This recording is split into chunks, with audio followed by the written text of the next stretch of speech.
இன்றைக்கு வேதத்தில் இருக்கிற ஒரு மிக முக்கியமான ஒரு கேரக்டர், அதை குறித்து இன்றைக்கி உங்களோடு பேசும்படியாக ஆண்டவர் என்னுடைய இருதயத்திலே அனுமதித்திருக்கிறார். வேதத்திலே நிறைய மனிதர்களை ஆண்டவர் நமக்கு முன்பாய் காண்பித்திருக்கிறார். அந்த மனிதர்களுடைய நன்மையை மட்டும் இல்லை, அவருடைய விழுகை, அவருடைய ஜெபங்கள், அவர்கள் ஆண்டவரை தேடினது, ஒரு மனுஷனுடைய வாழ்க்கையிலே நமக்கு முன்பாக வைத்திருக்கிற தலைவர்களை, நமக்கு முன்பாக ஆண்டவர் வைத்திருக்கிற மேகம் போன்ற சில திரளான சாட்சிகளை, அவருடைய வாழ்க்கையில் இருக்கிற ஜெயத்தை மட்டுமே ஆண்டவர் வேதத்தில் எழுதாமல் அவருடைய தடுமாற்றங்கள், அவருடைய தோல்விகள், அவருடைய அவிசுவாச குறைவுகள், இது எல்லாவற்றையும் ஆண்டவர் வேதத்தில் எழுதி வைத்து நம்மை நிறைய நேரத்தில் இப்படி இருக்கணும், இப்படி இருக்கக்கூடாது அப்படின்றதற்காக நிறைய திருஷ்டாந்தரங்களை ஆண்டவர் பைபிளில் எழுதி வைத்திருக்கிறார். அப்போ கடந்த நாட்களிலே நான் அந்த கன்வென்ஷன் கூட்டம் முடித்து ஒரு ஜெபத்தோட வார்த்தைக்காக காத்திருந்த போது இந்த தெளிலாளை குறித்து ஆண்டவர் என்னோடு பேசும்படியாக எனக்கு சில வார்த்தைகளை கர்த்தர் தந்தார். தெளிலாள் என்கிற இந்த ஒரு நிறைய ஸ்பிரிட், அப்படின்னா ஏசபேல் அப்படின்ற ஒரு லேடி அவங்க இருந்தாங்க. அப்போ அவங்கள குறித்தும் ஆண்டவர் அந்த ஸ்திரீக்குள்ளே இருந்த பொல்லாத குணங்களை கர்த்தர் சொல்லி, இப்படி ஒரு ஆண்டவருடைய பிள்ளை இருக்கக்கூடாது அப்படின்றத ஆண்டவர் சொன்னார். சவுல் ராஜா, அந்த மனுஷனை ஆண்டவர் காண்பித்து, இந்த மனுஷனுக்கு இப்படிப்பட்ட ஒரு பொல்லாத குணம் இருந்துச்சு, இதை நீங்கள் ஃபாலோ பண்ணக்கூடாது அப்படின்னு ஆண்டவர் சொன்னார். இப்படியே வேதத்திலே ஆண்டவர் பலரை காண்பித்ததில் இந்த தெளிலாள் அப்படின்ற ஒரு கேரக்டர் மிக முக்கியமான ஒரு கேரக்டர். ஒரு மிகப்பெரிய தலைவன், ஒரு மிகப்பெரிய ராட்சத உருவம் கொண்டவன், மிகப்பெரிய பராக்கிரமசாலி, ஒரு நாட்டையே உலுக்கினவன். நிறைய ஜனங்கள் அவனை பார்த்து பயப்பட்டார்கள். ஒரு பட்டணத்தினுடைய நிலைக்கால்களை பிடுங்குவது என்கிறது சாதாரணமானது அல்ல. ஆனால் ஒரு பட்டணத்தினுடைய நிலைக்காலை பிடுங்கி தன்னுடைய தோளின் மேலே வைத்து மலைக்கே நடந்து போகக்கூடிய ஒரு மிகப்பெரிய பராக்கிரமசாலி வேதம் சொல்கிறது சிம்சோன். இந்த சிம்சோன் சின்ன வயதிலிருந்தே நசரேனாக ஆண்டவர் வைத்தார். அவன் பராக்கிரமசாலியாக இருந்தான். சிங்கத்தை பார்க்குறான். அந்த சிங்கம் தன்னை கட்சித்து தன்னை சாப்பிடுவ அந்த சிங்கத்தினுடைய வாயை அப்படியே கிழிச்சு, அந்த ரெண்டா கிழிச்சு, அவ்வளோ மிகப்பெரிய பலசாலி.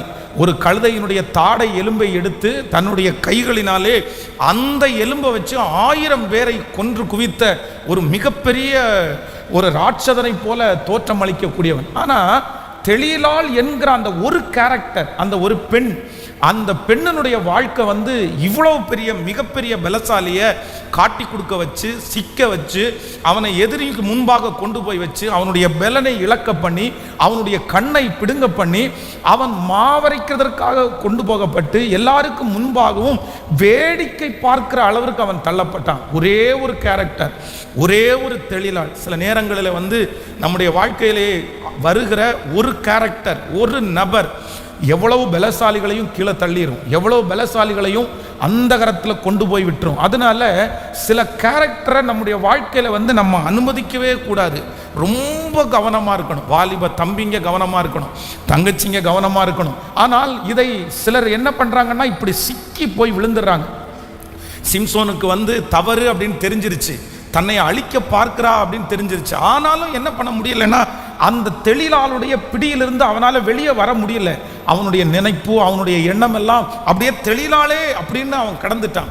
அவனுக்கு எத்தனையோ விதத்தில் எத்தனையோ ஊழியங்கள் எல்லாம் இருந்துச்சு. ஆனால் அவனுடைய மனசு அந்த அந்த ஸ்பிரிட்டுக்கு அவ்வளோ வல்லமை இருக்கிறது. என்ன அப்படின்னா, எதையுமே யோசிக்காம தன்னுடைய கண்ட்ரோலில் வைக்கக்கூடிய ஒரு பவர் தெளிலாள் என்கிற அந்த மனுஷிக்குள்ளே இருந்த ஆவியினிடத்தில் இருந்துச்சு. இந்த ஜெபத்தில் இருக்கிற யாராவது அப்படி இருப்பீர்களே, ஆனால் கண்டிப்பாக நீங்கள் வெளியே வரல அப்படின்னு சொன்னால் நீங்கள் கஷ்டப்படுவீர்கள். வேதம் சொல்லுகிறது, வேசியினிடத்தில் சஞ்சரிக்கிறவன், அப்படிப்பட்ட காரியத்திற்கு போகிறவர்கள் ஒரு வஸ்திரத்தை கூட இழக்க வேண்டியது இருக்குமாம். தங்களுடைய வாழ்க்கையிலே இருக்கிற சொத்தை இழப்பது மட்டுமல்ல, தங்களுடைய உடைமைகளை இழப்பது மட்டுமல்ல, தன்னுடைய வஸ்திரத்தையே இழக்க வேண்டிய ஒரு சூழ்நிலைக்கு தள்ளப்படுவார்கள். அதனால இந்த உலகத்தில் நிறைய தெளிலாளருடைய ஸ்பிரிட் பெண்களுக்குள்ளே மட்டுமல்ல, ஆண்களுக்குள்ளேயும் அந்த ஸ்பிரிட் மூவ் ஆகும். அதனால் ஆண்டவருடைய பிள்ளைகள் அதை என்ன பண்ணணும்னா, அடையாளம் கண்டு கொண்டு அதை விட்டு நீங்கள் வெளியே வரணும். ஆண்டவர் உங்களுக்கு வாய்ப்புகளை தருவார். இல்லை இது ஆபத்தான படுகுழி, இது மோசமான படுகுழி, இதுக்கு பின்னாடி நீ போகாத, இது உனக்கு ஆபத்தில் கொண்டு விடும். அப்படி ஆண்டவர் உங்களுக்கு அந்த அடையாளங்களை காண்பித்து உங்களை தட்டி எடுத்து உங்களோட பேசும்போது நீங்கள் வெளியே வராட்டா கடைசியில் வேதம் சொல்லுகிறது இந்த சிம்சோனுடைய நிலைமைக்கு சில நேரத்தில் நம்ம தள்ளப்படுவோம். யார் அப்படிப்பட்ட சூழ்நிலையில் இருந்தாலும் ஆண்டவர் இன்றைக்கு உங்களுக்கு ஒரு பெரிய எச்சரிப்பை தருகிறார். நீ வெளியே வந்து விடு, நீ வெளியே வந்து விடு. யாரும் தன்னுடைய மடியிலே நெருப்பை கொட்டி என் நெருப்பு என்னுடைய மடி வேகாதுன்னு சொல்ல முடியாது. அதனால பாவத்திற்கு பின்பாய் போகிறவர்கள், அக்கிரமத்துக்கு பின்பாய் போகிறவர்கள், சில நபர்களுக்கு பின்பாய் போகிறவர்கள் கண்டிப்பாக நீங்கள் வருத்தப்படுவீர்கள். அதனால ரொம்ப கவனமா இருக்கணும். உங்களுடைய குடும்பத்தை பிரிச்சிடும், உங்களுடைய பிள்ளைகளை உங்களுக்கு நேராய் திரும்ப பண்ணிரும், நீங்கள் சம்பாதித்த மொத்தத்தையும் இழக்க பண்ணும். அதனால இந்த தெளியலாளுடைய ஸ்பிரிட்டில் இருந்து ஆண்டவர் உங்களை வெளியே கொண்டு வருவாராக. ஆமேன் சொல்லுங்கள். நேற்றைய தினத்திலே இந்த தெளியலாளுடைய இந்த ஸ்பிரிட்டை குறித்து, இந்த ஆவியை குறித்து நான் தியானித்து கொண்டிருக்கும் போது ஒரு 3 காரியத்தை நான் கண்டுபிடித்தேன். அதை இன்றைக்கு ஆவியானுடைய துணையோடு உங்களுக்கு சொல்லி அதை எடுங்க. அந்த நியாயாதிபதிகள் அதை எடுங்க, அந்த வேத பகுதியை எடுங்க. நம்ம அந்த நியாயாதிபதிகளின் புஸ்தகத்திலே 16ஆம் அதிகாரத்தினுடைய 6வது வசனத்திலிருந்து நம்ம வாசிக்க போகிறோம். அப்படியே தெளியலாள் சிம்சோனை பார்த்து, உன் மகாபலம் எதனாலே உண்டாயிருக்கிறது? உன்னை சிறுமைப்படுத்த உன்னை எதனாலே கட்டலாம் என்று நீ எனக்கு சொல்ல வேண்டும் என்றாள். அதற்கு சிம்சோன், உலராத பச்சையான 7 அகனினார் கயிறுகளினாலே என்னை கட்டினால் நான் பலட்சியமாகி மற்ற மனுஷனை போல ஆவேன் என்றான். கர்த்தருடைய பிள்ளைகளே, இந்த தெளியலாள் என்கிற இந்த ஆவியினுடைய முதல் தந்திரத்தை குறித்து வேதம் இந்த இடத்துல சொல்லுகிறது. அப்படின்னு சொன்னா, சிம்சோன் தெளியலாள் என்கிற ஒரு வேசியனுடைய வீட்டுக்கு போனான் என்று வேதம் சொல்லுகிறது. ஆனா இவன் ஒரு மிகப்பெரிய பலசாலி. இவனுடைய பலத்தை குறித்து இந்த தெளியலாள் தெரிஞ்சுக்க வேண்டிய அவசியமே இல்லை. அதனாலே அவர்களுக்கு எந்த பிரயோஜனமும் இல்லை. அவங்க எதுக்கு தெரிஞ்சுக்கணும்?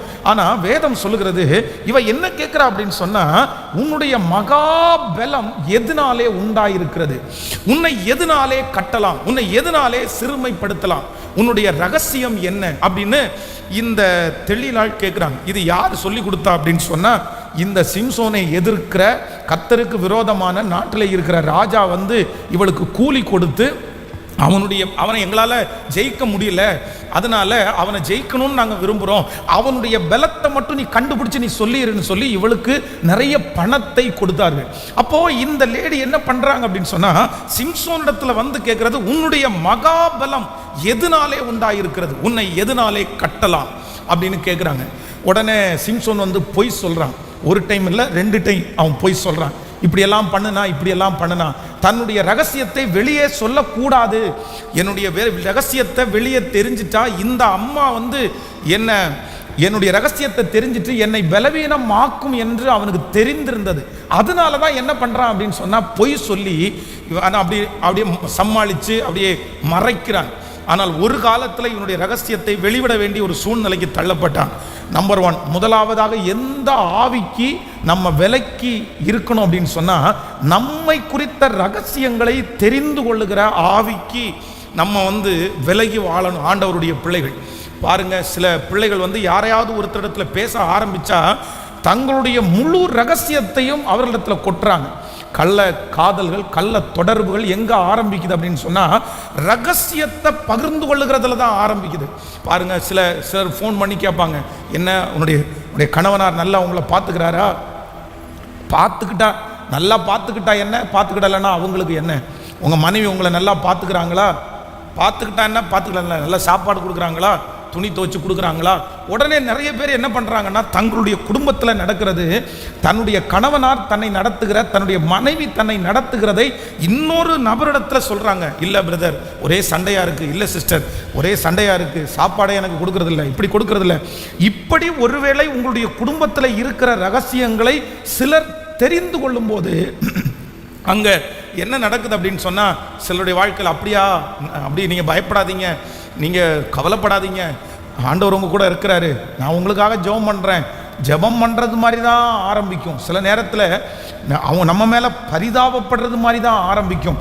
இப்படிப்பட்ட பரிதாபப்படுகிற நிறைய குடும்பத்தில் இன்றைக்கு உடைவு வந்திருக்கிறதை என்னுடைய கண்கூடாய் பார்த்திருக்கிறேன். ஆண்டவருடைய பிள்ளைகள் ஒரு தீர்மானம் எடுக்கணும். தெளிலாளுடைய ஆவிக்கு நீங்கள் ஒரு நாளும் ஒத்து போகக்கூடாது. நம்பர் 1, முதலாவது என்ன அப்படின்னா, உன்னுடைய மகாபலம் எதிலே உண்டாயிருக்கிறது, உன்னை எதிலே கட்டலாம் அப்படின்னா, சில ரகசியங்களை ஆண்டவர் வெளியில் சொல்லக்கூடாதுன்னு தான் கர்த்தர் நமக்கு தந்திருக்கிறார். சில சீக்ரெட்டை நம்ம எதுவுமே சொல்ல முடியாது. நம்முடைய குடும்பத்தில் நடக்கிறத வெளியே ஷேர் பண்ணக்கூடாது. நம்முடைய குறைவை யாரிடத்திலையும் நம்ம சொல்ல முடியாது. இப்படி ஒருவேளை நீங்கள் சொல்லுவீர்களே ஆனால் உங்கள் மேலே பரிதாபப்படுகிறது போல பரிதாபப்பட்டு உங்களை பாதாள குழியிலே தள்ள நினைக்கிறது யார் அப்படின்னா, தெளிலாளுடைய ஆவி உங்களை அப்படி தள்ளும். எத்தனையோ மனிதர்கள் இப்படி விழுந்திருக்கிறதை என்னுடைய கண்கூடாய் பார்த்திருக்கிறேன். இந்த ஜெபத்தில் இருக்கிற ஆண்டவருடைய பிள்ளைகளே, உங்களுடைய ரகசியங்களை தெரிந்து கொள்ளுகிறது போல யார் உங்களை அணுகினாலும், யார் உங்களிடத்தில் வந்தாலும் நீங்கள் ஒரே அடியாக நீங்கள் சொல்லணும், என்னுடைய ரகசியங்கள் கர்த்தருக்கு தெரிந்தால் போதுமானது. என்னுடைய வாழ்க்கையில் இருக்கிற சீக்ரெட்ஸ் வேற யாருக்கும் தெரிய வேண்டிய அவசியமே இல்லை. பாருங்க, காலேஜ் படித்த ஒரு பிள்ளை நர்சிங் காலேஜில் வேலை செய்து கொண்டிருக்கும் போது அங்கே இருக்கிற ஒரு ஆசிரியர், அந்த ஆசிரியர் அந்த பிள்ளையை கூப்பிட்டு பேசுகிறாரு. பேசி, நல்லா இருக்கிறியாம்மா, என்ன டல்லாக இருக்கிற அப்படின்னு பேசுகிறாரு. பேசின உடனே கொஞ்சம் கொஞ்சமாக காலேஜில் நடந்தது, நீ காலேஜில் எப்படி இருந்த, காலேஜில் நீ யாரை பார்த்த, காலேஜில் நீ யார்கிட்ட பேசின, உனக்கு என்ன அஃபேர் இருந்துச்சு, இந்த மாதிரி கொஞ்சம் கொஞ்சமாக பேசி பேசி பேசி காலேஜில் அந்த பிள்ளை நடந்து கொண்ட மொத்தத்தையும் தன்னுடைய மனதில் உள்வாங்கி கடைசியில் பார்த்தீங்கன்னா அந்த பிள்ளையை கொடுமையான ஒரு பாவத்துக்குள்ளே தள்ளி, சிக்கலுக்குள்ளே தள்ளி, அதிலிருந்து வெளியே வர முடியாமல், மீண்டு வர முடியாமல் திணறி கொண்டு தற்கொலை பண்ணுகிற அளவிற்கு போகும்போது தான் என்னிடத்துல கூட்டிகிட்டு கவுன்சிலிங்காக கூட்டிகிட்டு வந்தாங்க. எனக்கு ரொம்ப வருத்தமாக இருந்துச்சு. இதை ஒரு வயதான தன்னுடைய பிள்ளையும் அந்த வயசில் இருக்குது, அப்படிப்பட்ட ஒரு மனிதர் இந்த தீமையை செஞ்சிருக்கிறார் அப்படின்னா, இன்னைக்கு பார்க்குற இந்த உலகம் நிறைய பேருக்குள்ளே என்ன இருக்குன்னா, தெளிலாளுடைய ஸ்பிரிட் இருக்கிறது. அப்போ ஒவ்வொரு ஆண்டவருடைய பிள்ளைகளும் இன்றைக்கி ஆண்டவரிடத்தில் ஒரு ஞானத்தை கேட்கணும். என்ன ஞானத்தை கேட்கணும்னா, ஆண்டவரே என்னுடைய ரகசியங்களை சொல்லாதபடிக்கு, எனக்கு கொடுத்திருக்கிற ரகசியங்களை மறைக்கும்படிக்கு, ஆண்டவரே எனக்கு ஆபத்தான எந்த விஷயத்தையும் நான் சொல்லாதபடிக்கு எனக்கு ஒரு பாதுகாப்பை கர்த்தர் தாரும் என்று நீங்கள் ஜெபியுங்கள். சிலர் பாருங்க, வீடு வித்தோ இல்லைன்னா நிலத்தை வித்தோ ஏதாவது பணம் வந்துச்சுன்னு வைங்களேன், யாராவது சொந்தக்காரங்களுக்கு சொல்லிட்டாங்கன்னா அவ்வளோதான். சொந்தக்காரங்க அந்த பணத்தை வாங்குற வரைக்கும் சில நேரத்தில் விட மாட்டாங்க. அந்த பணத்தை வாங்கி அதை 4 பக்கம் செலவு பண்ணி, இவனுக்கு தான் பணம் வந்துச்சே, தரேன், ஒரு வாரத்தில் தரேன், ஒரு மாதத்தில் தர்றேன், அப்படியே அதை பிச்சு பிடுங்கி வாங்கிடுவாங்க. அதுக்கப்புறம் இவங்களுக்கு ஒன்றும் இல்லாமல் போயிடும். அதுக்கப்புறம் இவங்க வருத்தப்படுவாங்க. அப்போது சில விஷயங்களை மற்றவர்களுக்கு ஷேர் பண்ணும்போது அதனாலே தீமைகள் நமக்கு உண்டாகும். அப்போது ஆண்டவரே என்னுடைய உதடுகளை காத்துக்கொள்ளும், என்னுடைய நாவை காத்துக்கொள்ளும், என்னுடைய ரகசியங்களை காத்து கொள்ளுகிறதற்கு கர்த்தர் எங்களுக்கு கிருபை தாரும். ஆமேன் சொல்லுங்கள் பார்க்கலாம்.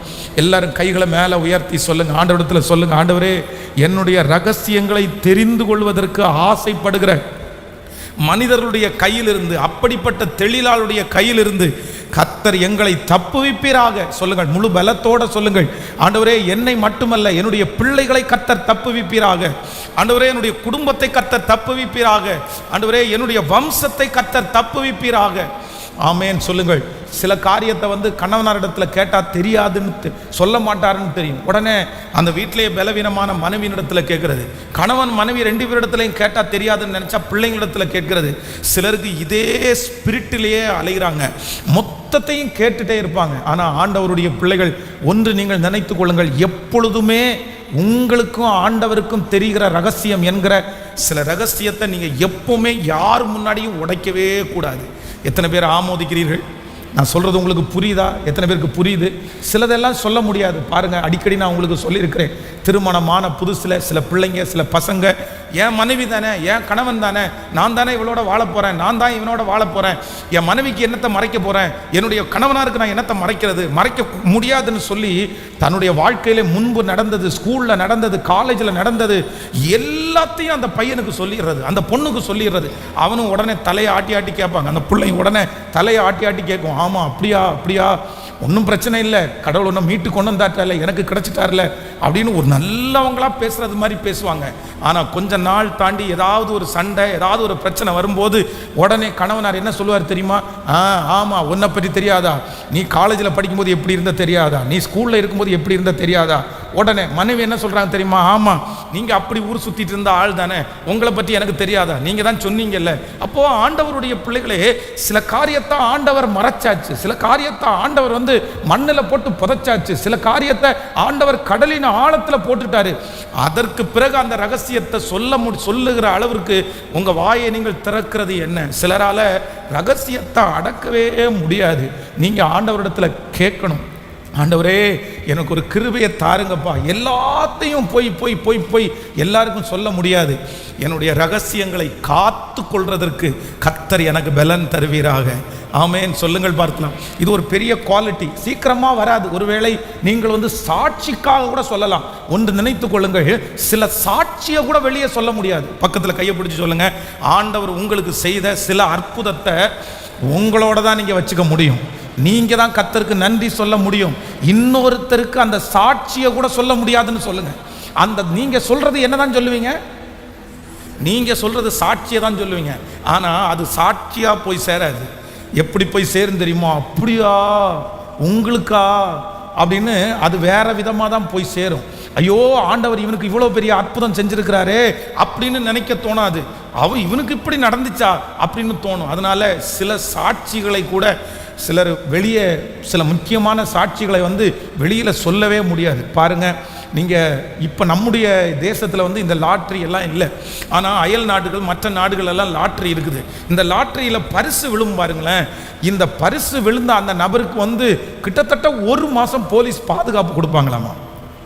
ஏன் பாதுகாப்பு கொடுப்பாங்க அப்படின்னு சொன்னால், அவன் கையில் பணம் இருக்கிறத தெரிஞ்ச உடனே கொள்ளையடிக்கிறவர்கள் எல்லாம் பார்த்துட்டே இருப்பாங்களாமா. அதனால அந்த மனுஷனை அந்த பணத்தை அவன் செட்டில் பண்ணுற வரைக்கும் அவனுக்கு ஒரு பெரிய பாதுகாப்பு, இல்லைன்னா மிரட்டல்கள் வருமா. இந்த லாட்ரியில் வின் பண்ணுறவங்களுக்கு நிறைய பேருக்கு உயிர் மேலே பயங்கரமான பயம் வருமாமா. ஏன்னா தன்னிடத்தில் இருக்கிற அந்த பணத்தை தெரிஞ்சு தன்னை கொன்னுட்டு பணத்தை எடுத்துகிட்டு போவாங்களோன்ற அந்த பயம் இருக்குமாமா. அப்போ இந்த உலகத்தில் நம்முடைய ரகசியங்களை தெரிந்து நம்மளை அழிப்பதற்கு ஒரு கூட்டம் காத்து கொண்டே இருக்கிறது. அப்போ ஆண்டவரே, என்னுடைய நாவுக்கு காவல் வையும், என்னுடைய உதடுகளின் வாசலை காத்து கொள்ளும். எதற்காக அப்படின்னா, என்னுடைய ரகசியங்களை நான் சொல்லாதபடிக்கு எனக்குடைய கிருபையை கர்த்தர் தருவீராக. எல்லாரும் கையை உயர்த்தி ஆண்டவரிடத்தில் கேளுங்க. அந்த தெளிலாளுடைய ஸ்பிரிட்டுக்குள்ளே நாம் விழக்கூடாது ஆண்டவரே, என்னுடைய பிள்ளைகள் விடக்கூடாது ஆண்டவரே. சொல்லுங்கள், எல்லாரும் முழு பலத்தோட சொல்லுங்க, ஆண்டவரே விழாதபடி கர்த்தர் எங்களை காப்பாற்றுவீராக. முழு பலத்தோட கேளுங்க, ஆண்டவரே என்னுடைய குடும்பத்தை காப்பாற்றுவீராக, என்னுடைய பிள்ளைகளை கர்த்தர் காப்பாற்றுவீராக. ஆண்டவரே, என்னை பற்றி தெரிந்து கொள்ள வேண்டும் என்று நினைக்கிற மனிதனிடத்திலே ஆண்டவரே எனக்கு ஒரு மிகப்பெரிய பாதுகாப்பை, சொல்லுங்கள் ஆண்டவரே எனக்கு ஒரு மிகப்பெரிய பாதுகாப்பை நீர் தருவீராக, பாதுகாப்பை தருவீராக. இந்த பாதுகாப்பு ரொம்ப அவசியமான ஒன்று. அல்லேலூயா. வேதத்திலே ஒரு ராஜாவை குறித்து வேதம் சொல்லுகிறது, அவனுக்கு ரொம்ப பலவீனமாயிடுச்சு, ரொம்ப பலவீனப்பட்டு விட்டான். ஆனால் அவன் பலவீனப்படும் போது அவனுடைய நோயை விசாரிப்பதற்கு யாருமே வரல. ஆனால் எதிரி நாட்டு ராஜா அவனுடைய பலவீனத்தை விசாரிக்காததுக்காக வர்றாரு. வந்த உடனே இவனுடைய உடம்பெல்லாம் குளிருது. நம்ம இவ்வளோ விரோதிச்சதுக்கு அப்புறமும் இந்த நாட்டினுடைய ராஜா நம்ம உடல்நிலை சரியில்லைன்னு உடனே பார்க்க வராரு அப்படின்னு சந்தோஷம் பொங்குது. உடனே படுத்துட்டு கிடந்த அவருக்கு சந்தோஷம் அதிகமாகி போய் வாங்க வாங்க வாங்க அப்படின்னு தன்னுடைய அரண்மனைக்கு கூட்டிட்டு போய் தன்னுடைய அரண்மனையிலே இருக்கிற எல்லாவற்றையும் அந்த ராஜாவுக்கு அவன் காண்பிப்பான். எல்லாத்தையும் காமிச்சிடும். அப்படியே காமிச்சு சந்தோஷப்பட்டு அந்த ராஜா அப்படி கிளம்பி போயிடுவார். உடனே ஆண்டவருடைய வார்த்தை வரும். ஆண்டவர் சொல்றாரு, அவன் எங்கிருந்து வந்தான் அப்படின்னு கேட்பார். இங்கிருந்து வந்தான். என்ன உன்னிடத்துல கேட்டான்? இந்த மாதிரி பார்த்தான். நீ என்ன காமிச்ச? என்னுடைய ராஜாங்கத்தில் அவனுக்கு காண்பிக்காதது எதுவும் இல்லை அப்படின்னு சொன்ன உடனே ஆண்டவர் சொல்றாரு, நீ என்னத்தெல்லாம் காமிச்சியோ அத்தனையும் அவன் என்ன பண்ணிடுவான்? எடுத்துட்டு போயிடுவான்ப்பா. ஒரு நாள் அவன் எடுத்துட்டு போயிடுவான். அவன் வந்ததே அதை பார்க்க தான் வந்தான் அப்படின்ற ஒரு வார்த்தை வெளிப்படும். அப்போ ஆண்டவருடைய பிள்ளைகளை, உலகத்தில் இருக்கிற மனிதர்களை பாருங்கள். சிலர் வீடு கட்டுவாங்க. வீடு கட்டி அந்த பிரதிஷ்டைக்கு பார்த்தீங்க அப்படின்னு சொன்னால் அந்த பிரதிஷ்டைக்கு அந்த வீடை ஃபினிஷ் பண்ணவே மாட்டாங்க. அங்கங்கா வேலை நடந்துட்டு இருக்கும். எந்த ஃபர்னிச்சரையும் வைக்க மாட்டாங்க, பெருசாக எதையுமே காமிச்சிக்க மாட்டாங்க. வந்து அந்த டெடிகேஷன் முடிச்சதுக்கு அப்புறம் அதற்கு பிறகுதான் அவங்க மற்ற ஜாமான்கள் எல்லாம் வாங்குவாங்க. நீங்க அப்படி அந்த ஐதீகத்தை நம்பணும் அப்படின்றதுக்காக நான் சொல்லலை. ஏன்னா அவங்க என்ன நினைக்கிறாங்க அப்படின்னு சொன்னா, நம்ம இவ்வளோ பிரம்மாண்டமா காமிச்சு இல்லாதவங்களுக்கு ஒருவேளை மனசு கஷ்டமாயிடுச்சுன்னா, இல்லாதவங்க ஒரு மேல பொறாமப்பட்டுட்டாங்கன்னா, அப்போ உலகத்தில் இருக்கிற நிறைய மனிதர்கள் வந்து ரொம்ப கவனமாக இருக்கிறார்கள். சிலர் பாருங்க, சில குறிப்பிட்ட இந்த கார்கள், சில குறிப்பிட்ட இந்த வீடுகள் வாங்கும்போது சில பெரிய அளவில் நஷ்டப்படுறதை நான் பார்த்துருக்கிறேன்.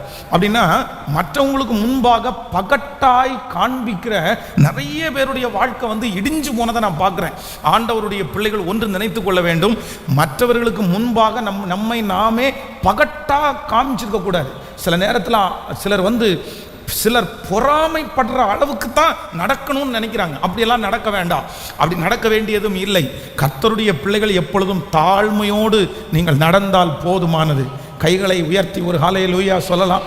சிலருக்கு இது ஒரு பெரிய ஹேபிட். மற்றவங்களுக்கு முன்னாடி காஸ்ட்லியான ட்ரெஸ் பண்ணி காமிக்கணும் அப்படின்னு நினைப்பாங்க. மற்றவங்க நம்மளை ஒரு பெரிய அளவில் பார்க்கணும், பெரிய ஆள் இவன் நினைக்கணும் அப்படின்னு. நான் சொல்கிறேன், மற்றவங்க அப்படி நினைக்க வேண்டிய அவசியம் அல்ல.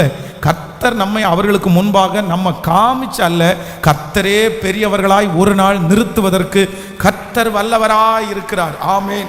ஸோ இப்போ ஒரு முடிவெடுங்க. என்னுடைய ரகசியங்களை பிடுங்க நினைக்கிற அந்த ஆவியினிடத்திலிருந்து கர்த்தர் எனக்கு ஒரு விடுதலையை கொடுக்க வல்லவராக இருக்கிறார். கைகளை அசைத்து ஒரு ஹல்லேலூயா சொல்லலாம். 10ஆம் வகுப்பு படித்து கொண்டிருக்கிற ஒரு மாணவியை கூட படிக்கிற ஒரு மாணவன் வந்து கேட்குறான், உங்கள் அப்பா என்ன வேலை செய்கிறாருன்னு கேட்குறான். உடனே இந்த பொண்ணு எங்கள் அப்பா இந்த வேலை செய்கிறாருன்னு சொல்லும்போது, சரி உங்கள் வீட்டில் உனக்கு எவ்வளோ நகை வாங்கி வச்சுருக்கிறாங்க அப்படின்னு கேட்குறான். உடனே அந்த பிள்ளை சொல்லுது, எனக்கு இந்த மாதிரி இத்தனை பவுன் நகை வாங்கி வச்சுருக்கிறாங்க, என்னுடைய கல்யாணத்துக்கு எங்கள் அப்பா தந்துடுவாருன்னு. உடனே இந்த பையன் என்ன பண்ணிட்டான் அப்படின்னா, அந்த பிள்ளையினிடத்தில் ரொம்ப நாசூக்கா பேசி அவளை தன்னுடைய வலைக்குள்ளே கொண்டு வந்து, நம்ம 2 பேரும் போயிடுவோமா, நம்ம 2 பேரும் அங்கே போயிடுவோமா, நம்ம 2 பேரும் அந்த இடத்துக்கு போய் இந்த இடத்துக்கு போய் இந்த பொருளை வாங்கி அந்த பொருளை வாங்கின்னு சொல்லி அந்த பிள்ளையினுடைய மொத்த நகைகளையும் அவன் வாங்கி அந்த பிள்ளையினுடைய பேருக்கு அடகு வச்சிருக்கிறான். பாருங்க எவ்வளோ பெரிய கிரிமினலான பையன். அந்த மொத்த நகையும் அடகு வச்சு அவன் பாட்டுக்கு பார்த்தீங்க அப்படின்னா எஸ்கேப் ஆகிட்டான். இந்த பிள்ளைக்கு இப்போ வந்து நகையை அவங்க அம்மா அப்பா தேடுறாங்க. எங்கே வச்சேன்னு கேட்டால் சொல்லலை, அடுத்த நாள் சொல்ல. அப்புறம் அடித்து என்ன பண்ணினேன் அப்படின்னு கேட்டால், இந்த மாதிரி ஸ்கூலில் இருக்கிற பையன் தான் நகையை வாங்கி அடகு வச்சான். அந்த அடகு கடையில் போய் பார்த்தா மொத்த நகையும் இந்த பிள்ளையினுடைய பேருக்கு அடகு வைக்கப்பட்டிருக்கிறது. அவன் பணத்தை வாங்கிட்டு போயிட்டான். இப்போ எதுவுமே கேட்க முடியல. தன்னுடைய பிள்ளை தன்னுடைய தகப்பனும் தாயும் சம்பாதிச்சு வச்ச முழு வசதிய பணத்தையும் அந்த பிள்ளை வந்து எல்லாத்தையும் அழிச்சிட்டாங்க. அப்போ ஆண்டவருடைய பிள்ளைகளே, எப்படி பாருங்க இந்த உலகம் இருக்கிறது. அப்போது சிலர் வந்து நம்மகிட்ட என்ன இருக்குன்னு, வாலிப தம்பிங்க தங்கச்சிங்க சின்ன பிள்ளைங்க எல்லாருமே ரொம்ப கவனமாக நீங்கள் கவனிச்சுக்கணும். நம்மகிட்ட என்ன இருக்குன்னு தெரிஞ்சுக்கிறதுக்கு ஆசைப்படுற சிலர் வந்து, நான் உண்மையா ஒரு ஆண்டவருடைய பிள்ளை, ஒரு நல்ல மனுஷன், இன்னொருத்தரிடத்துல என்ன இருக்குன்னு தெரிஞ்சுக்க ஆசைப்பட சொல்லுங்க, சத்தமா சொல்லுங்க, பக்கத்துல கையை பிடிச்சி சொல்லுங்க, இன்னொருத்தரிடத்துல என்ன இருக்கு அப்படின்னு ஆசைப்படாததான் ஆண்டவருடைய பிள்ளை, சரியான ஆண்டவருடைய பிள்ளை. அப்போ நான் என்ன நினைக்கிறேன் அப்படின்னு சொன்னா, இன்னொருத்தரிடத்துல என்ன இருக்குன்னு நம்ம தெரிஞ்சுட்டு என்ன பண்ண போறோம், நம்ம அறிஞ்சிட்டு என்ன பண்ண போறோம், அதை நோண்டி நம்ம என்ன பண்ண போறோம், அது கர்த்தர் அவருக்கு கொடுத்ததா, ஆண்டவர் அவங்களுக்கு வச்சு ஆசீர்வதிக்கட்டும், அவ்வளவுதான். இந்த கேரக்டர் ஆண்டவருடைய பிள்ளைகளுக்கு கண்டிப்பா வேணும். யாருடைய ரகசியத்தை குறித்தும் அவருடைய அந்தரங்க வாழ்க்கையை குறித்தும் எனக்கு தெரிய வேண்டான்னு நீங்க நினைக்கணும். சிலருக்கு மற்றவருடைய வார்த்தைகளை கேட்கும்போது அவ்வளோ குஷியா இருக்குது, அவ்வளோ சந்தோஷமா இருக்குது. உண்மையிலே நீங்க அவாய்ட் பண்ணணும். எப்பா உன்னை பற்றி எனக்கு ஒன்றும் தெரிய வேண்டாம்ப்பா, என்னோட சொல்லாதப்பா, விட்டுருப்பா, உனக்கு இருக்கா நீ வச்சுக்கோ. அந்த மாதிரி ஒரு கேரக்டர் உங்களுக்கு என்னைக்கு வருதோ அன்னைக்கு தான் உண்மையிலே நீங்க ஆண்டவருடைய பிள்ளை, அன்னைக்கு தான் நீங்க ஆசீர்வதிக்கப்பட்ட ஜனம், அன்றைக்கு தான் நீங்க குவாலிட்டியான ஆட்கள். எத்தனை பேர் ஆமோதிக்கிறீர்கள்? ஸோ ஃபர்ஸ்ட் நம்பர் 1, முதலாவதாக நான் ஜெயிக்க போறேன், ஒரு ஆவியை ஜெயிக்க போறேன். என்ன ஆவியை ஜெயிக்க போறேன்னா, என்னுடைய ரகசியங்களை தெரிந்து கொள்ள நினைக்கிற ஆவிகளை நான் ஜெயிக்கக்கூடிய கிருபையை கர்த்தர் தருவீராக. ஆமேன் சொல்லுங்கள். எத்தனை பேர் ஆமோதிக்கிறீங்க? யாரோ ஒருத்தர் இந்த சத்தத்தை கேட்கிறவங்க ஃபோனில் உங்களுடைய ரகசியங்களை எல்லாம் பேசிட்டே இருக்கலாம். பிரதர், கண்டிப்பாக அதை ஆபத்தில் கொண்டு போய் விடும் பிரதர். சிஸ்டர், கண்டிப்பாக ஆபத்தில் போய் கொண்டு போய் விடும் சிஸ்டர். அதுக்கு பின்னாடி ஏதோ ஒரு சூழ்ச்சி இருக்குது, அதுக்கு பின்னாடி ஏதோ ஒரு தந்திரம் இருக்குது. உங்கள்கிட்ட இன்னைக்கு கேர் எடுக்கிறது மாதிரி அவங்க பேசுகிறாங்க, நீங்கள் நம்பிட்டு எல்லாத்தையும் சொல்கிறீங்க. இல்லை, அது வேற மாதிரி உங்களை கொண்டு போயிடும், வேற மாதிரி உங்களை டைவர்ட் பண்ணிடும். கடைசியில் உங்களுடைய குடும்பத்தை நீங்க இழக்க வேண்டியது இருக்கும், உங்களுடைய பலத்தை நீங்க இழக்க வேண்டியது இருக்கணும். உங்களுடைய ரகசியத்தை கேட்கிற சிலர் உங்களை வஞ்சித்து விடுவார்கள். ரொம்ப கவனம், ரொம்ப கவனம். ஆண்டவரே எங்களை கிருபையாய் காத்துக்கொள்ளும். என் குடும்பத்தில் நடப்பது என்னுடைய ரகசியங்களை யாரிடத்திலும் சொல்லாமல் என்னை காத்துக்கொள்ளும். கைகளை உயர்த்தி ஒரு ஹல்லேலூயா சொல்லுங்க. எத்தனை பேர் ஆமோதிக்கிறீர்கள்? நடந்த சம்பவத்தை உங்களுக்கு சொல்கிறேன். சர்ச்சுக்கு ஆப்போசிட்டில் பார்த்தீங்கன்னா ஒரு அழகான ஒரு குழந்தை, கணவனும் மனைவி, ரொம்ப யங்ஸ்டர்ஸ், ஒரு 26 வயசு இருக்கும் அந்த பையனுக்கு, அந்த பொண்ணுக்கு ஒரு 24 வயசு இருக்கும். ஒரு அழகான ஒரு ஆண் குழந்தை. அவ்வளோ சந்தோஷமாக அந்த பிள்ளைங்க இங்கே விளையாண்டு அவன் குடும்பமாக வருவாங்க. ஒரு ஆட்டோ ஓட்டுற பையன், என்னுடைய கண்ணால் பார்த்ததை சொல்கிறேன். அவன் கையில் ஒரு நல்ல ஆட்டோ இருக்குது. அந்த ஆட்டோவிலேயே அந்த குழந்தைய வச்சு ரவுண்ட் அடிப்பான். அவனுடைய மனைவியை வச்சு அந்த ஆட்டோவிலேயே அந்த பிள்ளை அவன் ரவுண்ட் அடிப்பான். திடீர்னு பார்த்தா இன்னொரு பையன், அவனுடைய நண்பன், அவனும் ஒரு ஆட்டோ வச்சுருக்கிறான். இவன் ஆட்டோ எடுத்து சவாரிக்கு போகும்போது அவன் கொண்டு போய் ஆட்டோ அப்படியே நிறுத்திடுறது, வேணும்னே நிறுத்திடுறது. அவன் ஏற்கனவே திருமணம் பண்ணி அந்த பிள்ளை அவனோட வாழ மாட்டேன்னு சொல்லி அந்த பிள்ளை போயிடுச்சு. இப்போது அவனுடைய கண்ணு பாருங்க, இந்த பொண்ணு மேலே அவனுடைய கண்ணு விழுது. அந்த கண்ணு குடும்பத்தோடு இருக்கிறாங்க, அந்த கண்ணு விழுது. ஆட்டோவை கொண்டு போய், அவனுக்கும் அந்த இடத்துக்கு சம்மந்தமே இல்லை, கொண்டு போய் ஆட்டோவை நிறுத்துறான். அது பெரிய பிரச்சனை. அப்போ கொண்டு போய் நிறுத்திட்டு ஒரு நாள் அந்த பிள்ளை வெளியில், அந்த பிள்ளை ரோட்டில் தான் சாப்பாடு குழந்தைக்கு ஊட்டிகிட்டே இருக்கும்போது சொல்கிறான், நீங்கள் கொஞ்சம் ஆட்டோவில் வேணா வந்து ஊட்டுங்களேன் அப்படின்னு. உடனே இந்த பிள்ளை சொல்கிறது, வேண்டாண்ணே அப்படின்னு. இல்லை ஊட்டுங்க, ஒன்றும் பிரச்சனை இல்லை அப்படின்னு சொல்லி ஆட்டோவை திறந்து கொடுக்குறான். அந்த பிள்ளை ஆட்டோவில் வச்சு அப்புறம் அந்த குழந்தைக்கு சோறு ஊட்டுறா.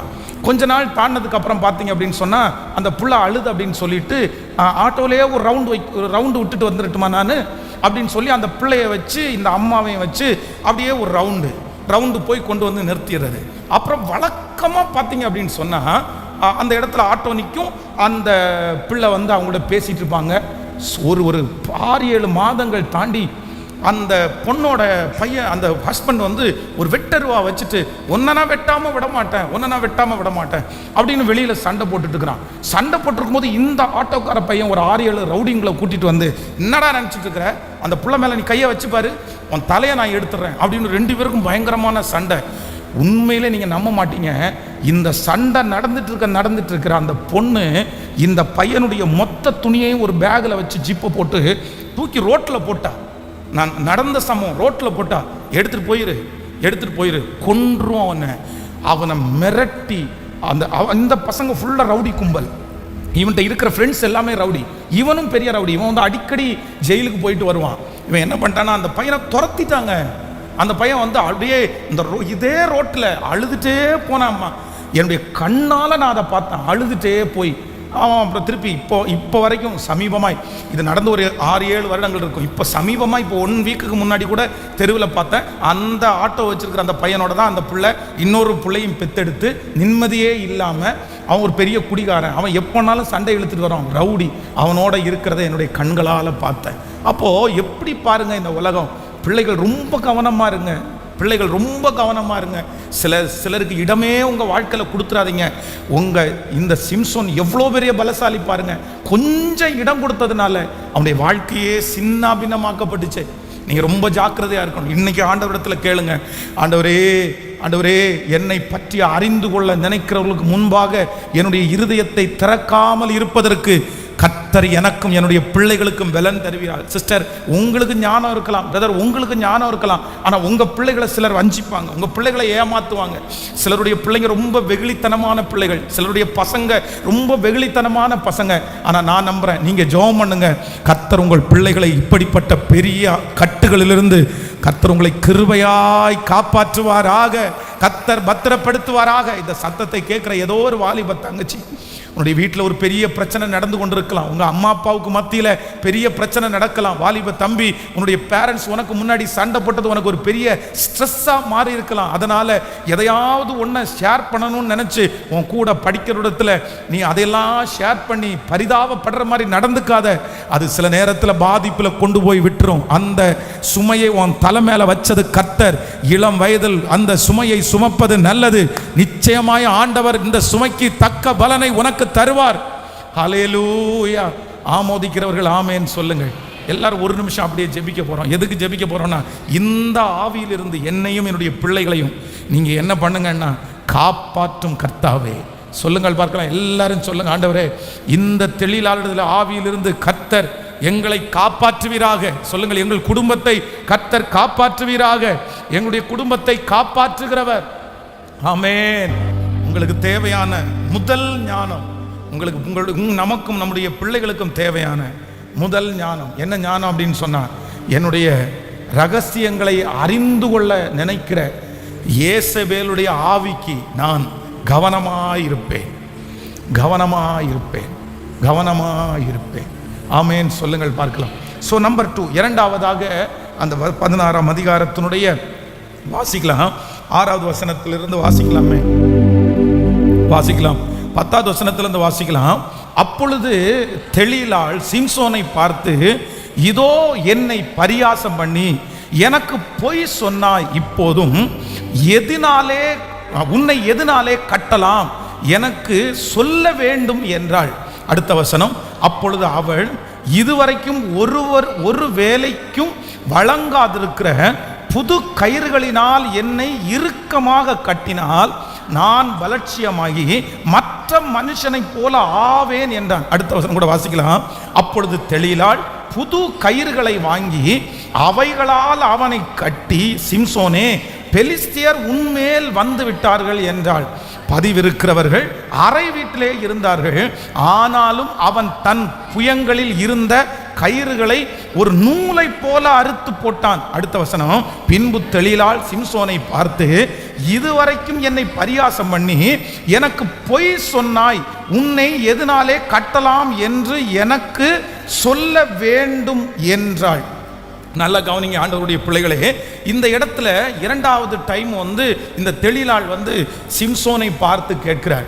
ஏற்கனவே ஒரு டைம் என்ன சொல்றான் அப்படின்னா, அகனினார் கயிறுகளினாலே என்னை கட்டுனா நான் பலட்சியமாகி மற்ற மனுஷங்களை போல ஆவேன் அப்படின்னு சொன்ன உடனே கயிறை கட்டிட்டு இவன் என்ன கூப்பிடுறா அப்படின்னு சொன்னா, தன்னுடைய வீட்டிலேயே மறைந்திருக்கிற அந்த மனுஷங்களை கூப்பிட்டு, பாருங்கப்பா கட்டியாச்சுப்பா, வந்து பாருங்கப்பா. உடனே இந்த மனுஷன் தேவனுடைய ஆவியானவர் அவன் மேல் இறங்குகிறார். அந்த கட்டை எல்லாம் அப்படியே அறுத்து போட்டான். இப்போ ஃபர்ஸ்ட் டைம், எப்பா நீ என்னை ஏமாத்த தானே பார்க்குற, நீ என்ன அவங்கள்ட்ட பிடிச்சி கொடுக்க தானே பார்க்குற, நீ என்ன அவங்க கையில் வித்து போட தானே பார்க்குற அப்படின்னு தன்னுடைய வாயில திறந்து வருது. ஆனால் அவள் என்ன சொல்கிறா அப்படின்னா, அது ஒன்றும் இல்லை விளையாட்டுக்கு, அது ஒன்றும் இல்லை விளையாட்டுக்கு, உன் பலன் எப்படி இருக்கிறதுன்றதை கண்டுபிடிக்கிறதுக்கு நீ தான் தப்பிக்கிற ஆளாச்சே, நீ தான் தப்பிக்கிற ஆளாச்சே. ரொம்ப கவனமாக இருங்க. நம்பர் 2, இரண்டாவதாக தெளிலாளுடைய ஸ்பிரிட் அப்படின்றது என்ன அப்படின்னா, எல்லாத்தையும் செஞ்சுட்டு விளையாட்டுக்கல்லவோ செஞ்சேன், விளையாட்டுக்கல்லவோ செஞ்சேன். இதில் ரொம்ப கவனமாக இருக்கணும். ஸ்டூடெண்ட்ஸு, பிள்ளைகள், வாலிப தம்பிகள், தங்கச்சிகள் இதில் ரொம்ப கவனமாக இருக்கட்டும். சிலருக்குள்ளே இருக்கிற குணம் மோசமான குணமாக இருக்கும். ஆனால் செஞ்சுட்டு நம்ம கண்டுபிடிச்சோன்னு வைங்களேன், உடனே என்ன சொல்லுவாங்க தெரியுமா? ஒரே வார்த்தை, நீ எதுக்கு அவ்வளோ சீரியஸாக எடுக்கிற? நான் அதை சீரியஸாகவே நான் நினைக்கல, நான் அதை இதை போய் நீ சீரியஸாக எடுக்கலையா, இதை போய் நீ சீரியஸாக நினைக்கலையா, நான் ரொம்ப சும்மா தான் செஞ்சேன், நான் விளையாட்டுக்கு தான் செஞ்சேன், உன்னை கோவப்படுத்தி நான் பார்த்தேன். இப்போது ஜனங்களுக்குள்ளே நிறைய பரவி இருக்கிற ஒரு ஸ்பிரிட் என்ன அப்படின்னு சொன்னால், இந்த இது பிராங்கில் மற்றவங்களை பயமுறுத்துறது, மற்றவங்களுக்கு தெரியாமல் இந்த மாதிரி நடித்து காமிக்கிறது, இதெல்லாம் ரொம்ப பரிட்சயமாக போயிட்டு இருக்குது. அப்போது ஆண்டவருடைய பிள்ளைகளே, ஏதாவது ஒரு விதத்தில் யாராவது ஒருத்தர் விளையாடிட்டாங்க, சரி பரவாயில்ல, அதை நம்ம பொறுத்துக்கலாம். ஆனால் அவ்வளவு தூரம் கண்ணிங்காக செஞ்சுட்டு விளையாட்டுக்கு செஞ்சேன்னு சொல்லுகிறத நம்பி நீங்கள் மறுபடியும் அவர்களிடத்திலே நீங்கள் ஐக்கியமாய் இருப்பீர்களே, ஆனால் கண்டிப்பாக நீங்கள் தீமையை பார்ப்பீர்கள், தீமையை பார்ப்பீர்கள். அதே போல ஆண்டவருடைய பிள்ளைகளுக்கு ஒன்று சொல்கிறேன், இன்னொருத்தரை ஊன் பண்ணுறது மாதிரி நீங்கள் விளையாட்டுத்தனம் என்ன பண்ணக்கூடாது? சொல்லுங்க, பக்கத்தில் கையை பிடிச்சி சொல்லுங்க, பக்கத்தில் கையை பிடிச்சி சொல்லுங்க. அவங்கள மனசை கஷ்டப்படுத்துறது மாதிரி பேசிட்டு விளையாட்டுக்கு சொன்னேன் சொல்லுங்க, நல்லா சொல்லுங்க, சீரியஸாக எடுத்துக்காதீங்க. இந்த வேலை ஆண்டவருடைய பிள்ளைகளுக்குள்ளே இருக்கக்கூடாது. நீங்கள் உண்மையாக ஆண்டவருடைய பிள்ளைகளாக இருந்தால் இப்படி சிலர் வாழைப்பழத்தில் ஊசி ஏற்றுற மாதிரி சொல்கிறாங்களாமா. நீங்கள் எதுக்கு அந்த ஊசியை ஏற்றணும், எதுக்கு சொல்லணும்? இது என்ன குணம்? அவங்கள அப்படியே மனசை உடைக்கிறது மாதிரி பேசிடுறது. என்னதான் இருந்தாலும் நீ இப்படி பண்ணிட்டல, இப்படி செஞ்சுட்டல, அப்படி நீ வருத்தப்படாத, நான் அப்படி நினச்சி சொல்லவே இல்லை. அந்த மாதிரி ஆட்களுக்கு நீங்க ரொம்ப கவனமா இருங்க, ரொம்ப கவனமா இருங்க. உங்களை அழகா உடைச்சிட்டு, உங்க மனசை உடைச்சிட்டு அவங்க போயிடுவாங்க. இந்த தெளிலாளிடத்துல இருக்கிற ஸ்பிரிட்டை பாருங்க. விளையாட்டுக்கு நான் செஞ்சேன், நான் உன்கிட்ட சீரியஸாவே பேசல. இப்படி தங்களுடைய குடும்பங்களை, பிள்ளைகளை அழித்தவர்கள் எத்தனை பேர் தெரியுமா? எத்தனை பேர் தெரியுமா? சும்மா வந்து பையனுக்கு ஐ லவ் யூன்னு எழுதி கொடுத்துறது, சும்மா எழுதி கொடுத்துறது. எழுதி கொடுத்த உடனே அவனுக்கு உடனே மனசுக்குள்ள ஒரு ஆசையை வளர்த்தி, ஐயோ இந்த பிள்ளை நம்மளை நேசிக்கிறது போல தெரியுது அப்படின்னு நினைச்சா, ஏன்பா ஐ லவ் யூன்ற வார்த்தையை காதலருக்கு மட்டும்தான் சொல்ல முடியுமா? வேற யாருக்கும் சொல்லக்கூடாது. ஐ லவ் யூன்னா நான் உன்னை நேசிக்கிறேன்னு அர்த்தம். அதுக்கு போய் நீ இவ்வளோ கற்பனை பண்ணுவியா? என்னது இது? விளையாட்டு கேட்டா அது ஒரு விளையாட்டு, இது ஒரு விளையாட்டு. எத்தனை பேர், நிறைய பேருடைய வாழ்க்கையை அழிச்சிருக்காங்க. நிறைய பேர் விளையாட்டுக்காக பேசி பேசி முன்னாடி வச்சு கிண்டல் பண்ணி நக்கல் பண்ணி விளையாட்டுக்காக செஞ்சேன். ஆண்டவருடைய பிள்ளைகள், நீங்கள் விளையாடுவதற்கு ஒரு லிமிட்டேஷன் இருக்கிறது. இன்னும் ஆமேனே வரமாட்டேங்குது நிறைய பேருக்கு. நல்லா ஆமேன்னு சொல்லுங்க எல்லாருக்கும். நல்ல ஒரு லிமிட்டேஷன் இருக்குது. உன் கணவனார் தண்ணி அடிச்சிட்டு இருக்கிறத நான் பார்த்தேன். உடனே இந்த சிஸ்டருக்கு தலையில் இடியே விழுந்துடும், என்னுடைய கணவனாரா அப்படின்னு. அவ்வளோதான். வீட்டில் வந்து சட்டையை பிடிச்சி சண்டை நடக்கும்போது, ஐயோ அக்கா நான் விளையாட்டுக்கு சொன்னேன், நீங்கள் போய் அதை சீரியஸாக எடுத்து போய் அவர்கிட்ட சண்டை போட்டீங்க. இது என்ன ஆவி? குடும்பத்தில் சண்டையை உண்டு பண்ணுற ஆவி. இப்படி பார்த்தேன், அப்படி பார்த்தேன், அதை பார்த்தேன். கடைசியில் விளையாட்டு, கடைசியில் விளையாட்டு. ஆண்டவருடைய பிள்ளைகள் விளையாடுவதற்கு சிலருடைய வாழ்க்கையை நீங்கள் ஜாலியாக இருங்க, சந்தோஷமாக இருங்க. ஆனால் அவருடைய வாழ்க்கை அழிகிற அளவிற்கு நீங்கள் என்ன பண்ணிடக்கூடாதுன்னா, அந்த குற்றம் உங்கள் மேல் தான் சுமரும், அந்த குற்றம் உங்கள் மேல் தான் சுமரும். அதனால எல்லாத்தையும் பண்ணிட்டு, எல்லாத்தையும் செஞ்சுட்டு நான் விளையாடுறேன்னு நினச்சி உங்கள்கிட்ட யார் பழகிட்டு இருந்தாலும், ஆண்டவருடைய பிள்ளைகள் இன்னைக்கு கொஞ்சம் சீரியஸாக எடுங்க. அவங்களை விட்டு விலகுங்கள். அவர்களை கண்டிப்பாக உங்களோட வைத்திருக்க முடியவே முடியாது. ஆமேன் சொல்லுங்கள். எத்தனை பேர் ஆமோதிக்கிறீர்கள்? ஹல்லேலூயா. கைகளை உயர்த்தி ஆண்டவரிடத்தில் கேளுங்க, எனக்கு ஒரு ஞானத்தை கொடுங்க ஆண்டவரே, என்னுடைய பிள்ளைகளுக்கு ஒரு ஞானத்தை கொடுங்க ஆண்டவரே.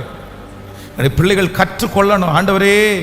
எல்லா தீமையும் செஞ்சுட்டு, எல்லா அக்கிரமத்தையும் செஞ்சுட்டு நான் விளையாடினேன், நான் சீரியஸாக எடுக்கலை, நான் சொல்லலை.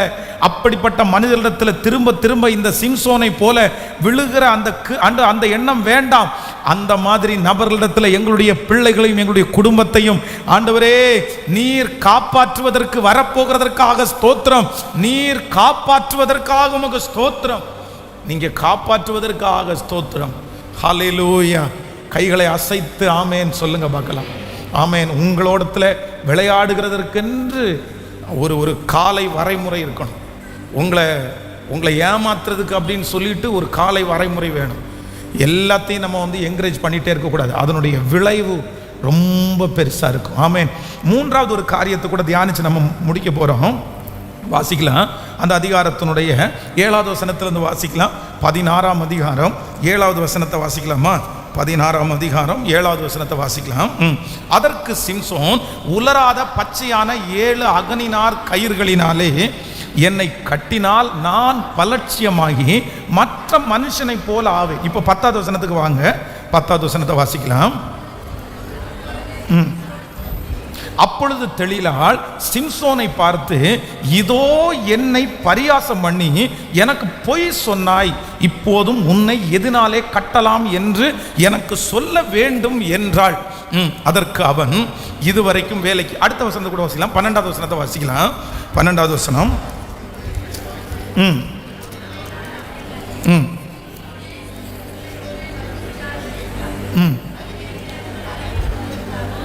15வது வசனம். அப்பொழுது அவன் அவளை பார்த்து, உன் இருதயம் என்னோடு இராதிருக்க உன்னை சிநேகிக்கிறேன் என்று நீ எப்படி சொல்லுகிறாய்?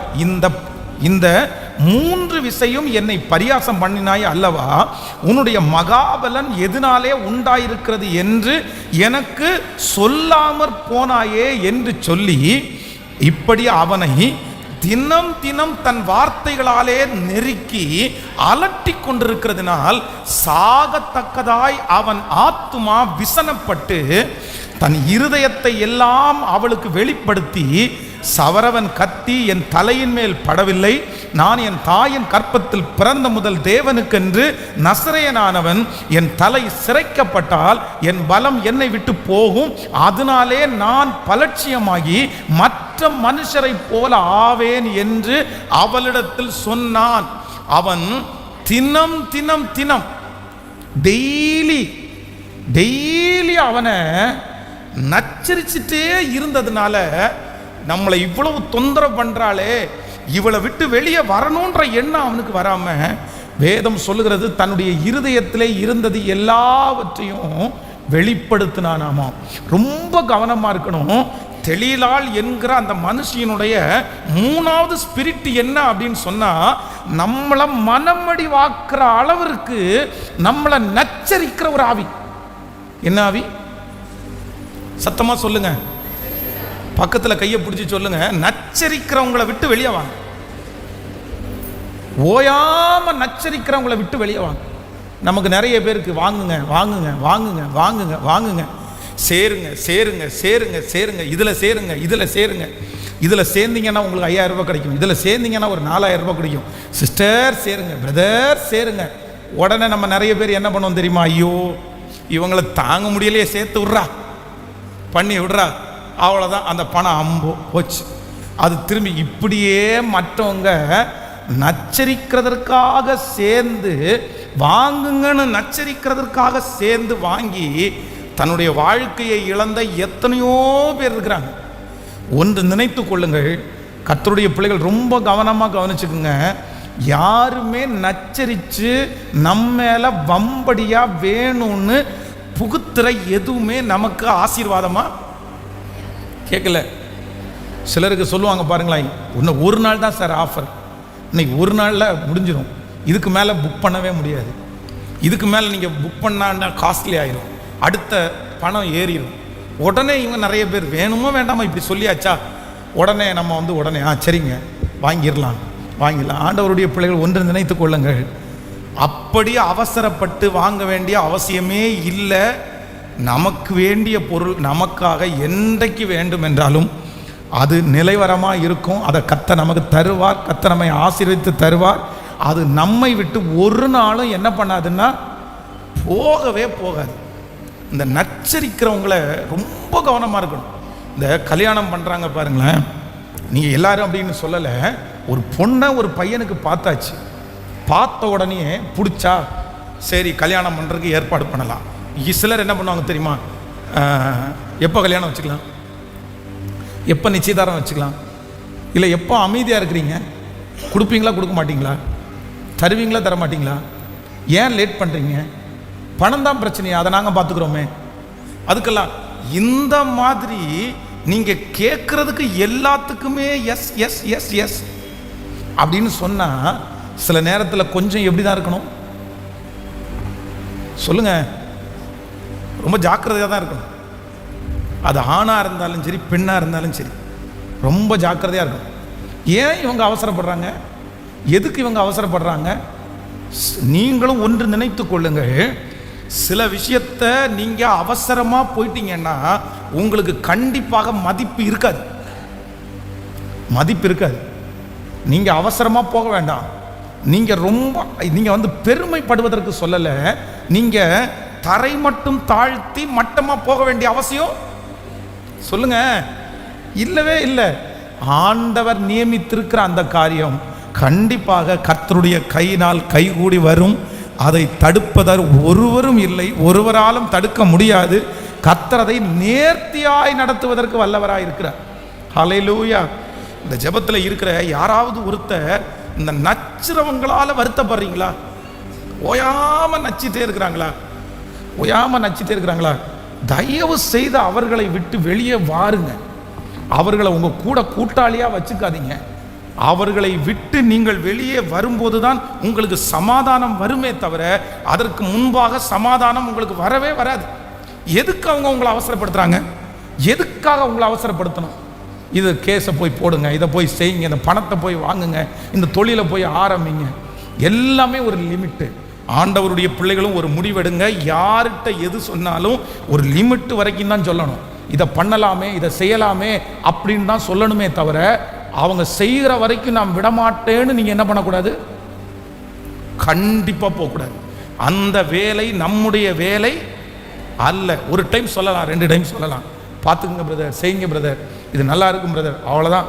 அதுக்கப்புறம் அவங்க லேட் பண்ணுறாங்க, செய்யலை அப்படின்னு சொன்னால் நீங்கள் அப்படியே அமைதியாக வாயை மூடிட்டு, உனக்கு தோணுனா, உனக்கு வேணும்னா யோசித்து பிளான் பண்ணி செஞ்சிரு, அவ்வளோதான். நான் சொன்னதே நீ செய்யணும் அப்படின்னு அந்த கேரக்டர் ஆண்டவருடைய பிள்ளைகளுக்கு ஒரு நாளும் வரக்கூடாது. ஆமேன்னு சொல்லுங்க. எத்தனை பேர் இப்போ ஜெபிக்க போறீங்க? இந்த தெளிலாளுடைய ஆவியை கர்த்தர் நம்மை விட்டு துரத்துவாராக. கைகளை எல்லாரும் உயர்த்தி ஆண்டவரிடத்தில் கேளுங்க. ஆண்டவரே, இனி ஆண்டவரே, நச்சுற முள், நெரிஞ்சல் எனக்குள்ள இருக்கவே கூடாது. ஓயாம என்னை டார்ச்சர் பண்றவங்களை கர்த்தர் என்னை விட்டு எடுத்து போடுங்க ஆண்டவரே, என்னை விட்டு எடுத்து போடுங்க ஆண்டவரே. சத்தத்தை உயர்த்தி எல்லாரும் ஜெபிங்க. என்னுடைய பிள்ளையை விட்டு ஆண்டவரே, என்னுடைய குடும்பத்தை விட்டு, ஸ்தோத்திரம் ஸ்தோத்திரம், இல்லை ஆண்டவரே, சுயமாய் வாழ விடாமல் தடுக்கிற ஆண்டவரே, நச்சிக்கொண்டே இருக்கிற அப்படிப்பட்ட அந்த தெளிலாளுடைய ஸ்பிரிட்டை ஆண்டவரே, அதனாலே பாதிக்கப்பட்டிருக்கிற பிள்ளைகள் யாரா இருந்தாலும் இப்பொழுது ஒரு அற்புதம் உம்முடைய பிள்ளைகளுக்கு உண்டாகிறதற்காக ஸ்தோத்திரம் அப்பா, உண்டாகிறதற்காக நன்றி. கர்த்தர் நல்லவர், கர்த்தர் நல்லவர், கர்த்தர் நல்லவர். சிஸ்டர்ஸ் எல்லாம் நீங்கள் ரொம்ப நல்லவங்க அப்படின்னு நான் நம்புகிறேன். நீங்கள் சில விஷயத்தை பிடிச்சிட்டீங்கன்னா அது நடக்கிற வரைக்கும் சிலருக்கு தூக்கமே வராது. அப்படியே அதை அடைய நச்சிட்டு, எங்க போங்க, எங்க போங்க, எங்க எந்திரிச்சு போங்க, எங்க எந்திரிச்சு போங்க, போய் கேட்டு வாங்க, போய் பண்ணிட்டு வாங்க, போய் செஞ்சுட்டு வாங்க, விசாரிச்சுட்டு வாங்க, கட்டிட்டு வாங்க. இந்த மாதிரி ஆண்டவருடைய பிள்ளைகள் என்ன பண்ணக்கூடாது சொல்லுங்க. உங்களுக்கு பிடிச்சிச்சுன்றதுக்காக ஓயாம நச்சிட்டே இருந்துட்டீங்க அப்படின்னு சொன்னா சில நேரத்தில் எதிர்ப்பில் இருக்கிறவங்களுக்கு என்ன வரும்? சரி போ, தொலைது போ அப்படின்னு கட்டிட்டாங்கன்னா அதில் நஷ்டம் வந்துச்சுன்னா கண்டிப்பாக உங்களை சந்தோஷமாக இருக்கவே விட மாட்டாங்க. இன்னைக்கு நிறைய கணவன், நிறைய மனைவி சொல்கிற வார்த்தை என்ன தெரியுமா?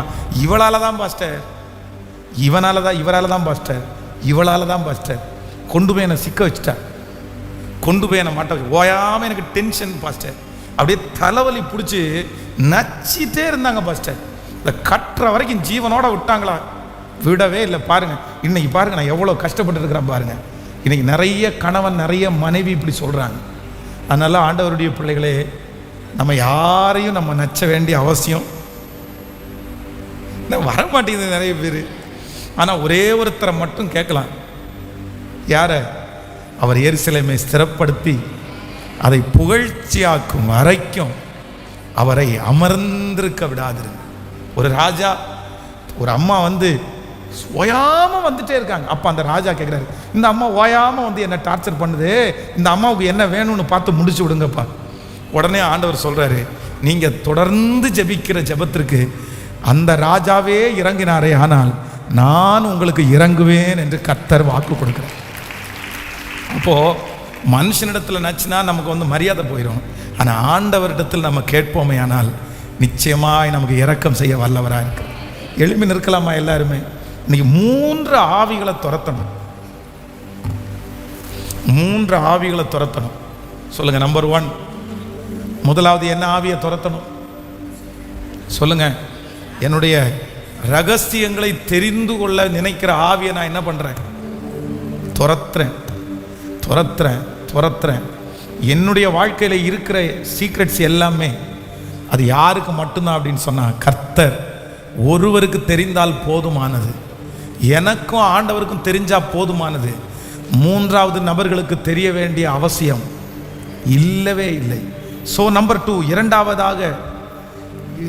இரண்டாவது ஒரு ஆவியை நம்ம துரத்த போகிறோம். என்ன ஆவியை துரத்த போகிறோம்னா, எல்லாத்தையும் செஞ்சுட்டு விளையாட்டுக்கு செஞ்சேன், சும்மா செஞ்சேன், நீ இப்படி தப்பாக நினைப்பேன்னு எனக்கு தெரியாது, இப்படின்னு எல்லாத்தையும் செஞ்சு விளையாட்டு விளையாட்டு விளையாட்டுன்னு சொல்கிறேன்.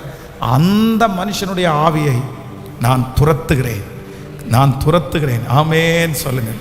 நம்பர் 3, 3ஆவதாக என்னை ஓயாம நச்சிட்டு இருக்கிறவங்க கண்டிப்பாக ஏதோ ஒரு காரணத்துக்காக தான் அதை செய்கிறாங்க.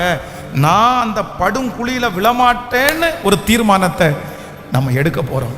ஆமேன்னு சொல்லுங்கள். தப்புன்னு தெரியுது, இவன் நம்மளை மாட்டி கொடுக்கறதுக்கு பிளான் பண்றான்னு தெரியுது. ஆனா தன்னிடத்துல இருந்த ரகசியத்தை எல்லாம் சிம்சோன் சொல்றதுக்கு காரணம் என்னவாமா? என்னமாமா? டார்ச்சர். என்னது? டார்ச்சர். இந்த டார்ச்சர் தாங்க முடியாம எல்லா ரகசியத்தையும் உடைச்சு சொல்லிட்டாங்க. எவ்வளவு கொடுமை பாருங்க, எவ்வளவு கொடுமை. அவனுடைய வாழ்க்கை எவ்வளவு மோசமா போயிடுச்சு பாருங்க. சிம்சோனுடைய வாழ்க்கை வருத்தத்திற்குரிய விஷயம். அவ்வளவுதான், தெளியல் காசை வாங்கிட்டு போயிட்டான். அவனை சிக்க வச்சுட்டு இதோ பெலிஸ்தியர் உன் மேல வந்துட்டாங்கன்னு சொன்ன உடனே எடுத்த உடனே கண்ணை தான் பிடுங்கினாங்க.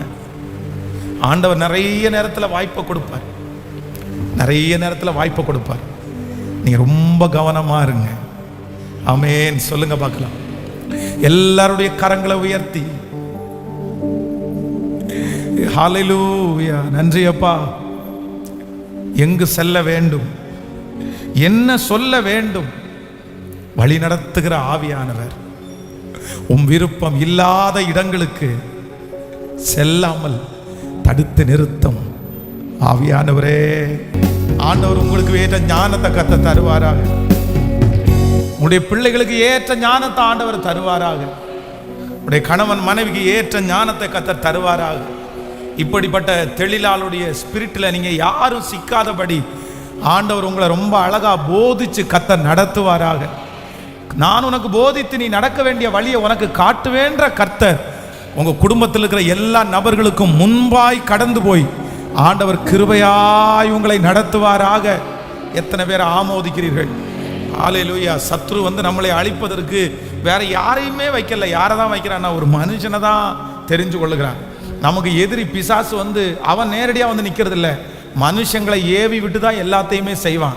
நம்ம கவனமாக இருக்க வேண்டியது, மிக கவனமாக இருக்க வேண்டியது யாருக்கு அப்படின்னா மனுஷனுக்கு தான் ரொம்ப கவனமாக இருக்கணும்.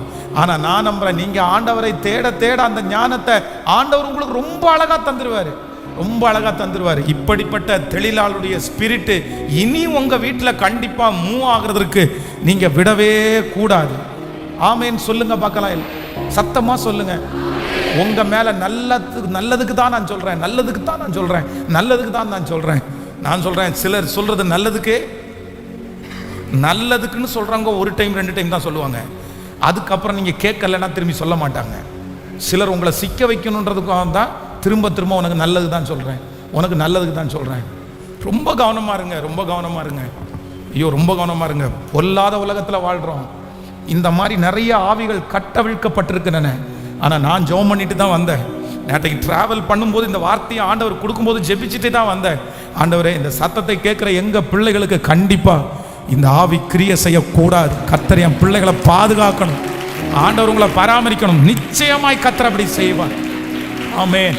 ஆண்டவர் உங்களை நடத்து வரட்டும். தகப்பனே, உம்முடைய பிள்ளைகள் எல்லாரையும் மனதார ஆசீர்வதிக்கிறேன். இன்னைக்கு புதிதாய் வந்திருக்கிற பிள்ளைகளை ஆசீர்வதிக்கிறேன். ஆன்லைன்ல இந்த சத்தத்தை கேட்கிற பிள்ளைகளை ஆசீர்வதிக்கிறேன். திருச்சபைக்கு வந்த உம்முடைய பிள்ளைகளை ஆசீர்வதிக்கிறேன்.